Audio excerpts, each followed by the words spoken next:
Exercise 4.1 question number आपका 2। तो question number 2 में देखिए यहाँ पे आपने क्या करना है कि 2 के 3-4 पार्ट है मेरे ख्याल से। तो इसका पहला पार्ट देखिए क्या कहता है कि यहाँ पे आपको क्या दे रखा है। पहली बात तो बेटा आपने जो भी यहाँ पे सिचुएशन दी होगी आपने उसकी सिर्फ एक क्वाड्रेटिक इक्वेशन बना के इसको छोड़ देना है। इसको आपने सॉल्व नहीं करना अभी आपने, क्योंकि अभी हमने इसके मेथड्स नहीं पढ़े। ठीक है, तो पहला पार्ट क्या कह रहा है, द एरिया ऑफ रेक्ट, यानी कि आपके पास एक रेक्टेंगुलर प्लॉट है। तो मान लीजिए आपके पास क्या है, एक रेक्टेंगुलर प्लॉट है। ये अगर रेक्टेंगुलर प्लॉट, तो रेक्टेंगल आपको पता ही है जिसकी अपोजिट साइड्स क्या रहती हैं, इक्वल रहती हैं। ठीक है, तो यहाँ पे क्या बताया हुआ है, और इसका एरिया क्या होता है, लेंथ इनटू ब्रेथ। अगर ये मेरी लेंथ है और ये क्या है, ब्रेथ है, तो एरिया ऑफ रेक्टेंगल क्या होगा, लेंथ इनटू ब्रेथ। ठीक है, तो ये फॉर्मूला आपको याद होना चाहिए कि एरिया ऑफ रेक्टेंगल जो है वो लेंथ इनटू ब्रेथ के बराबर होता है। अब यहाँ पे क्या क्या दे रखा है, एरिया में दे रखा है, इसका एरिया कितना आ गया 528। इसका जो एरिया है दैट इज कितना आ गया 528 मीटर का स्क्वायर है। ठीक है, अब जो इसकी लेंथ दे रखी है ना बेटा, जो इसकी लेंथ है प्लॉट की वो कितनी है, 1 more than twice its breath. ठीक है, और ब्रेथ का हमें पता नहीं है, पता तो लेंथ का भी नहीं है, लेकिन लेंथ के ऊपर उसने कंडीशन लगा दी है कि लेंथ क्या है, 1 more than twice its breath. ठीक है, तो अगर मान लो कि अगर हम मान लेते हैं कि इसकी जो ब्रेथ है वो x है, लेट कर लो जो ब्रेथ ऑफ रेक्टेंगुलर फील्ड है वो कितनी है, x है, यानी कि x मीटर है। ठीक है, तो तब लेंथ क्या उसकी आ जाएगी, देन लेंथ क्या इसकी बन जाएगी। तो लेंथ में वो क्या लिख रहा है, 1 मोर देन, थोड़ा ध्यान से समझना इसको, 1 मोर देन ट्वाइस ब्रेथ। ठीक है, 1 more than twice its breath.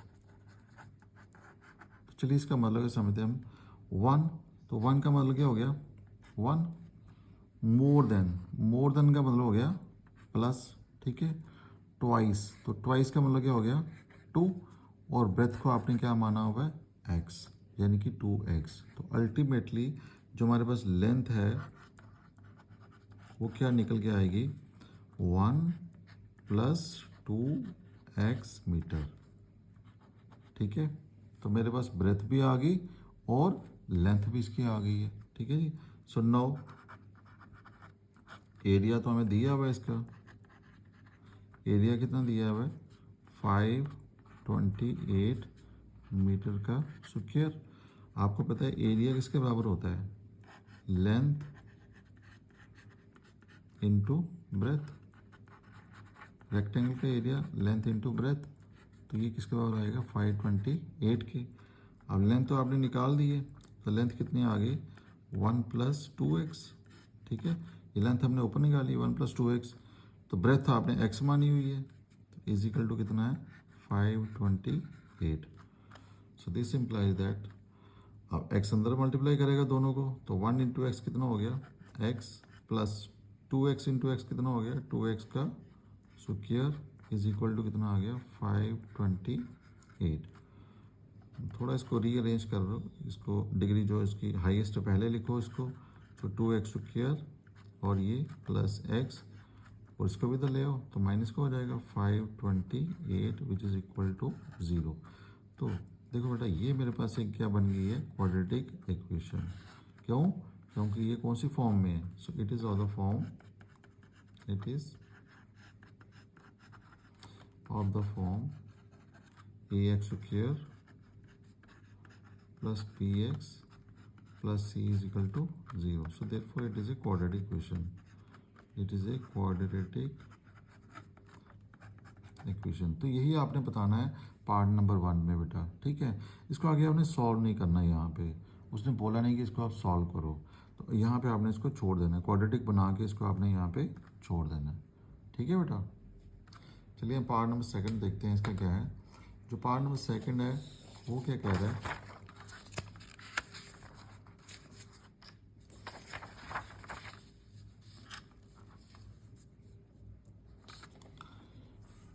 Part number second.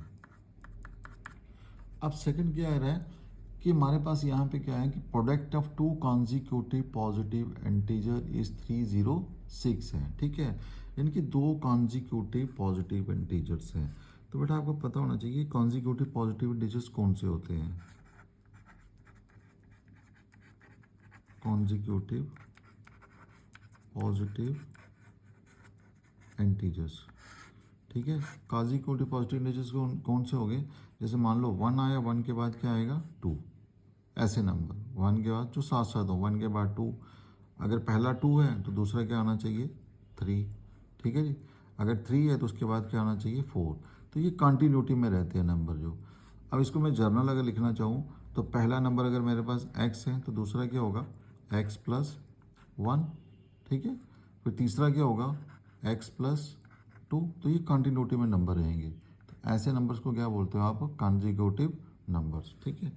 अब यहाँ पे देखिए जो क्वेश्चन के अंदर बोल रहा है वो कि product of to consecutive positive integer is 30, दो कॉन्जिक्यूटिव इंटीजर्स का जो प्रोडक्ट है वो 306 के बराबर है। तो आप दो कॉन्जिक्यूटिव नंबर ले लो यहाँ से, एक x ले लो और एक ले लो x प्लस 1, ठीक है जी। सो लेट कर लो आप, let two consecutive positive integers भी क्या क्या आपके पास, एक x एंड x प्लस 1, ठीक है। अब क्वेश्चन क्या कह रहा है, अकॉर्डिंग टू क्वेश्चन, क्वेश्चन ये कह रहा है कि इन दोनों का प्रोडक्ट, इन दोनों का प्रोडक्ट जो है इसका और इसका, यानी कि ये पहला कॉन्जिक्यूटिव नंबर आ गया इनटू ये दूसरा आ गया आपके पास x प्लस 1, दोनों का जो प्रोडक्ट है वो किसके बराबर है 306 के बराबर है, ठीक है। नो बस थोड़ा सा सॉल्व करो, x इंटू एक्स कितना हो गया एक्स स्क्वायर, x इंटू 1 कितना हो गया x इज इक्वल टू कितना है 306। No this is equal to x square plus x minus 306, इसको इधर ले आओ, इक्वल टू क्या बन जाएगा 0। सो ये बन गया quadratic. So it is of the form, ये कौन सी फॉर्म में है, a x square plus p x plus c is equal to 0। So therefore it is a quadratic equation, ठीक है। तो ये हो गया आपका पार्ट नंबर 2। चलिए पार्ट नंबर 3 देखते हैं क्या कर रहा है।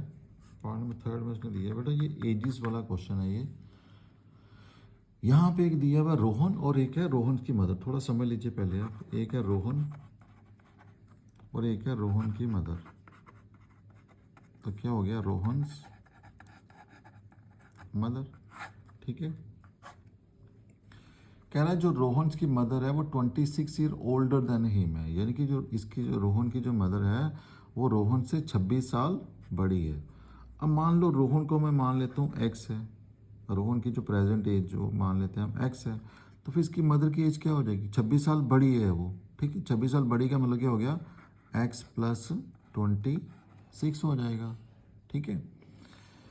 फिर आगे पूछ रहा है वो कि इन दोनों की जो प्रोडक्ट ऑफ इसका और इसका अगर मैं प्रोडक्ट करता हूँ, ठीक है, प्रोडक्ट करता हूँ तो वो मेरे पास कितना आता है 360, लेकिन आता कब है, आता कब है 3 साल के बाद। अब देखो अगर मैं आफ्टर 3 ईयर्स लूँ, आफ्टर 3 ईयर्स तो 3 साल के बाद। अब रोहन की आज की जो एज है, प्रेजेंट एज कितनी है एक्स है, तो 3 साल के बाद कितनी हो जाएगी फिर इसकी एज एक्स प्लस 3, 3 साल ऐड हो जाएंगे ना इसके 3 साल के बाद। अगर मान लो आज किसी की उम्र है 10 साल, मैं पूछता हूँ 3 साल के बाद तेरी उम्र कितनी होगी, तो 13 ही बोलेगा वो, 10 प्लस 3 ही बोलेगा वो, ठीक है।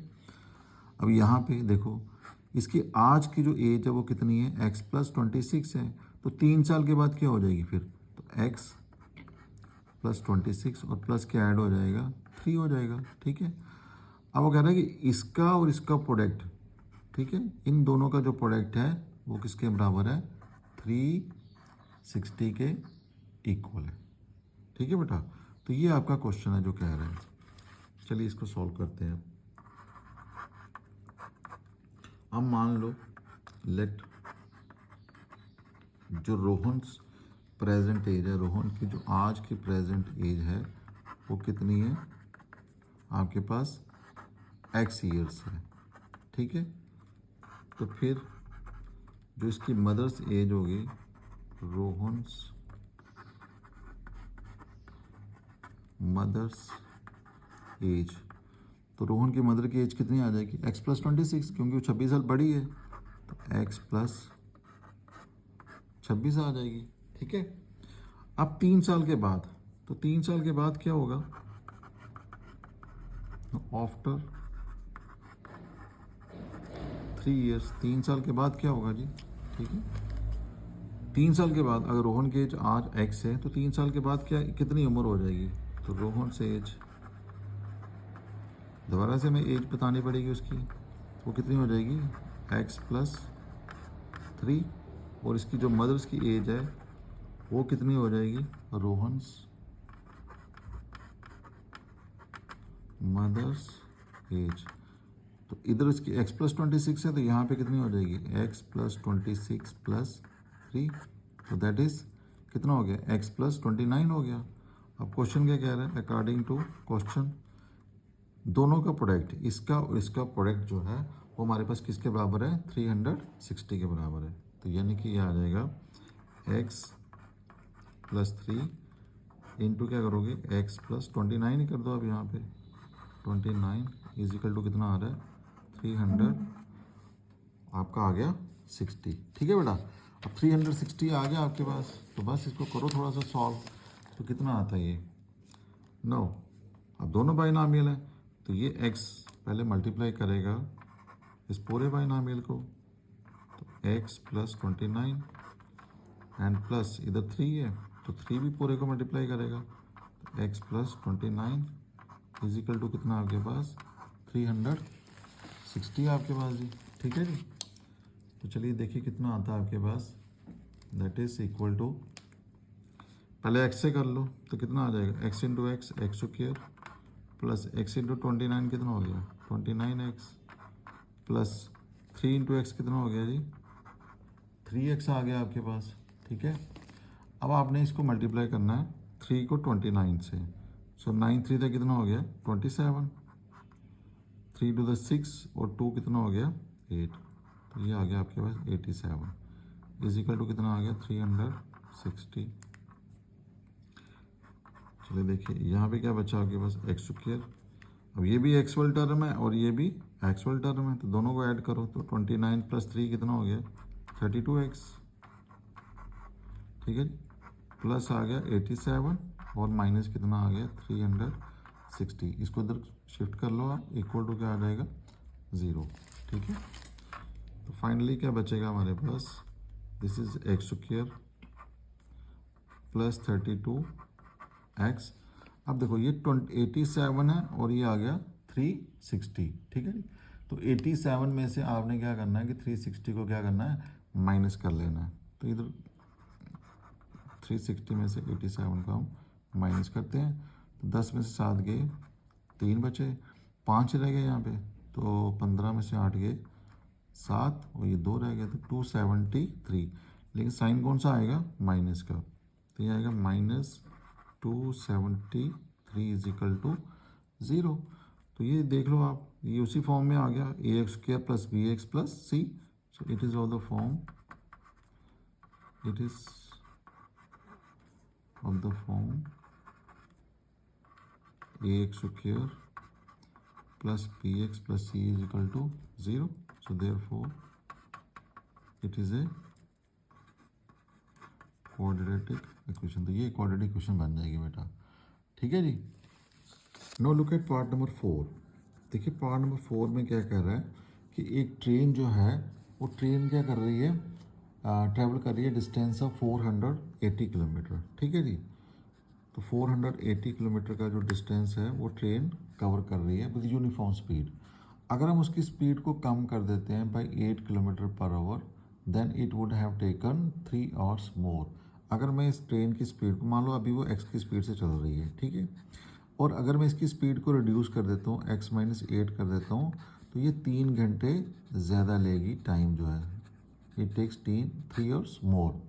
To complete the same journey. Distance यहाँ पे सेम बताया हुआ इन्होंने, ठीक है जी। तो आपने बताना है कि इसकी स्पीड ऑफ द ट्रेन क्या होगी। देखिए यहाँ निकालनी तो नहीं है, लेकिन आपने रिप्रेजेंट करना है इसको क्वाड्रेटिक फॉर्म में। तो सबसे पहले आप मान लीजिए कि लेट कर लीजिए जो स्पीड है, स्पीड ऑफ ट्रेन कितनी है मेरे पास, x किलोमीटर पर आवर है, ठीक है। अब देखिए यहाँ पे जो डिस्टेंस दे रखा है मुझे, वो डिस्टेंस कितना है, distance is equal to 480 kilometre, ठीक है जी। अब टाइम टेकन, तो टाइम कितना लगा, अब दो चीज़ें तो हैं, स्पीड भी है डिस्टेंस भी है, तो तीसरी क्या आ जाएगी, टाइम। अब देखिए यहाँ से आपको एक फॉर्मूला पता है कि जो स्पीड होती है वो किसके बराबर होता है, that is equal to distance upon time, distance upon time, ठीक है। यहाँ से मुझे अगर टाइम निकालना हो तो क्या आ जाएगा, डिस्टेंस तो ऊपर ही है, तो डिस्टेंस अपॉन में क्या आ जाएगा, स्पीड। तो ये रिलेशन बन जाएगी। तो time is equal to distance upon speed. तो टाइम टेकन, तो डिस्टेंस अपॉन में क्या आ जाएगा, स्पीड, ठीक है। और डिस्टेंस कितना है यहाँ पे 480, और स्पीड आपने कितनी मानी हुई है, x इस केस में। अब बोल रहे हैं कि अगर हम स्पीड को कम कर दें, तो व्हेन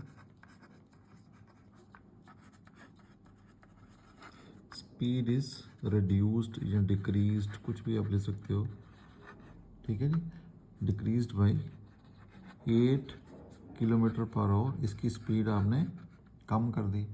जब गाड़ी चल रही है आपकी x किलोमीटर पर आवर की स्पीड से, अब आपने यहाँ पे क्या किया, उसकी स्पीड को कम कर दिया।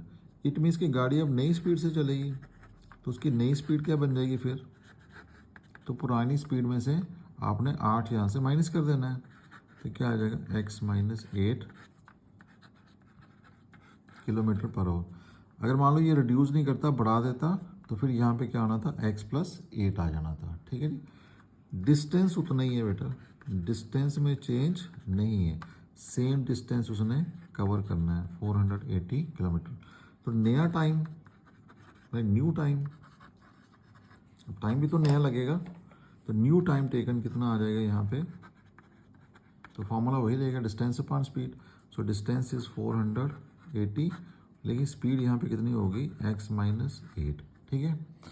अब देखिए यहाँ पे इस केस में उसको टाइम लगेगा ज़्यादा सेम डिस्टेंस कवर करने में।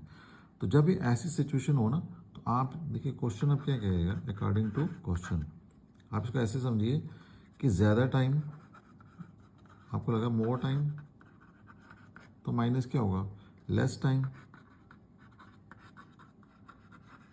इज इक्वल टू, ज़्यादा टाइम कितना लगा आपका, 3 आवर, ठीक है जी।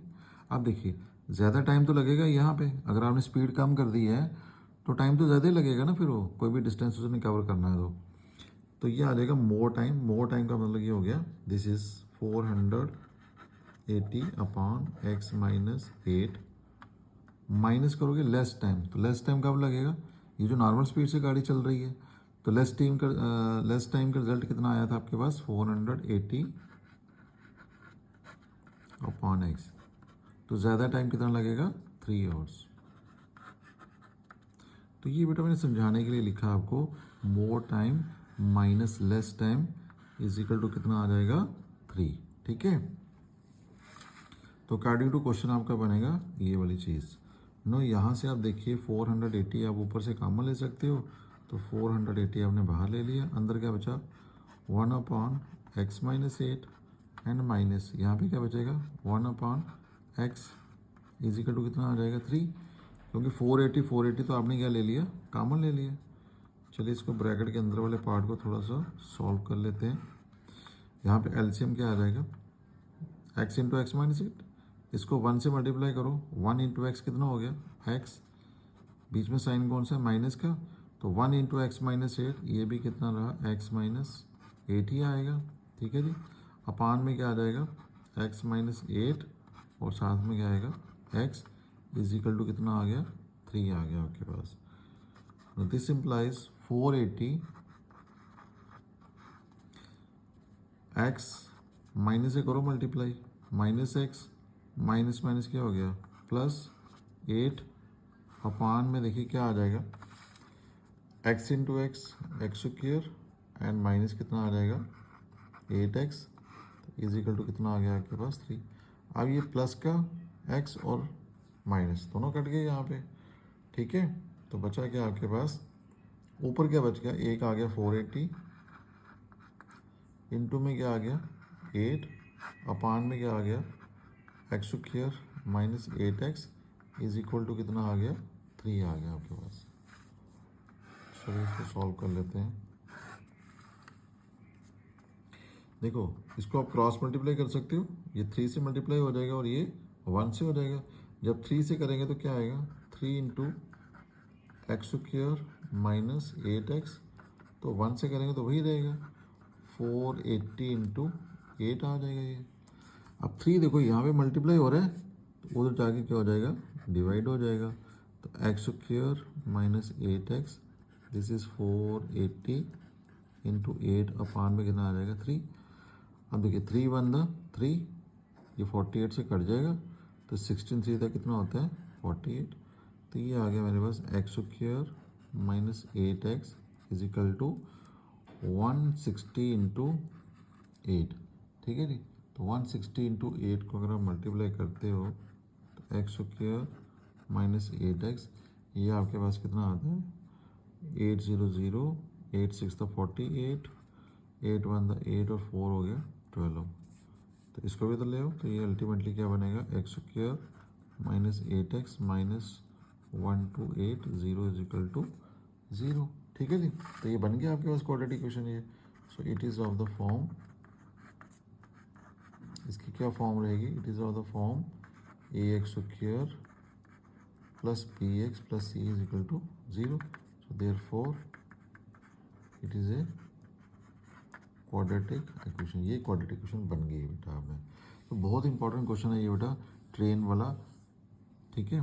तो इसको आप नोट डाउन कीजिए अपनी कॉपी के ऊपर और प्रैक्टिस कीजिए। ओके।